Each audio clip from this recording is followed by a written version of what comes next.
is a nightmare. Man, that's the way it seems. Life is a nightmare. Welcome to Today in Horrible History, your daily moment of historical misfortune. For February 2nd, 2022, we head back to February 2nd, 1935. On that date, American justice took a big step backward with the first use of the polygraph, or so-called lie detector, to convict people of crimes. 2 men in Portage, Wisconsin were convicted of assault based in alleged evidence gathered from the device. Although some European inventors toyed with inventing a lie detector at the turn of the last century, a craze for the machines among police departments and the inventors who loved them really took off in the United States in the 1920s. The crude device was invented by a California police officer, John Augustus Larson, in the 1920s. This electric blood pressure monitor was nicknamed Sfiggy in the press, as people have trouble pronouncing sphygmomanometer, or blood pressure gauge.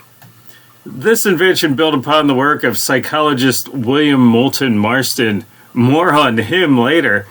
But the big break seems to have gone to Leonard Keeler, responsible for the 1935 convictions mentioned at the top of the piece. Keeler became a minor celebrity and even played himself in a Hollywood crime film, of course administering a lie detector test. Because this is horrible history, I'll mention he drank himself to death at age 45 after his wife left him. And that's the truth. All supposed lie detectors work basically the same way. There is a belief among some that changes in blood pressure, particularly systolic pressure, along with tiny changes in the electrical impulses present on skin and in breathing, can be read by a polygraph operator to detect when a person is lying. Keeler's machine was the first to give constant as opposed to periodic blood pressure readings, and thereby considered the dawn of the modern use of the device. Unfortunately, most police and most of the public, people who serve on juries, believe polygraphs really can determine truth and lies.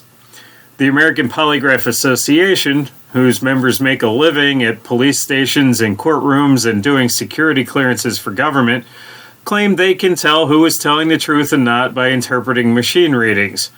Here's the problem. Science disagrees. The APA claims polygraphs are 99.4% accurate, which is 0.04% off from being an old Ivory soap ad. Skeptics, including spies and criminals who have successfully beaten polygraph tests, tell us otherwise.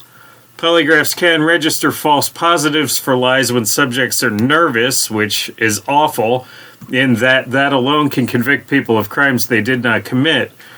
Conversely, people can fool polygraph tests using a couple of methods. One is to shock yourself by jabbing yourself with a pin or thinking of something upsetting, just as you are asked a baseline metrics question, in order to give an inaccurate reading for any tense moments in later questioning. But the KGB's advice for Soviet spies in the U.S. during the Cold War was simply to keep cool, be friendly with the polygraph operator, and be confident in your lies. Apparently, a confident liar beats a polygraph test. This is troubling in that no one is more confident in lying than a sociopath. Apparently, the more casually murdery you are, the more likely you are to breeze through a lie detector test.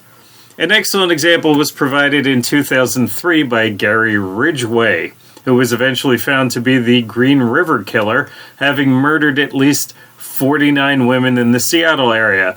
Ridgway had passed a lie detector test during police investigation in 1987, while another man, who was later proved to be innocent, failed. The lie detector effectively helped Ridgway literally get away with murder for a while. Courts have also been known to use lie detectors on witnesses.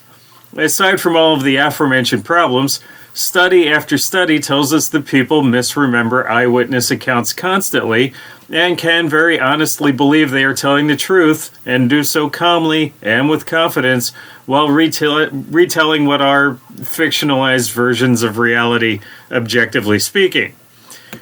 Police also sometimes use the public's belief in the accuracy of lie detectors by threatening their use or beginning to use them in order to get guilty confessions out of people who needed to shut the hell up and talk to their lawyer.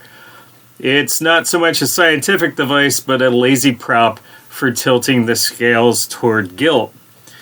TV shows have taken to using lie detectors as well, with devastating results.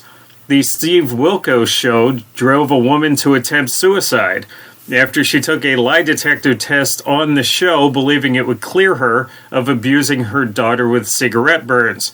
The woman was told she failed the test and would have her child taken from her and be sent to prison. She overdosed on Tylenol at the airport after the taping and nearly died.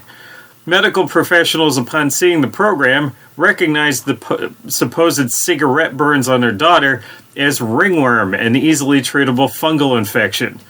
A British man on a similar show was less fortunate. False positives on a lie detector test drove him to a successful suicide.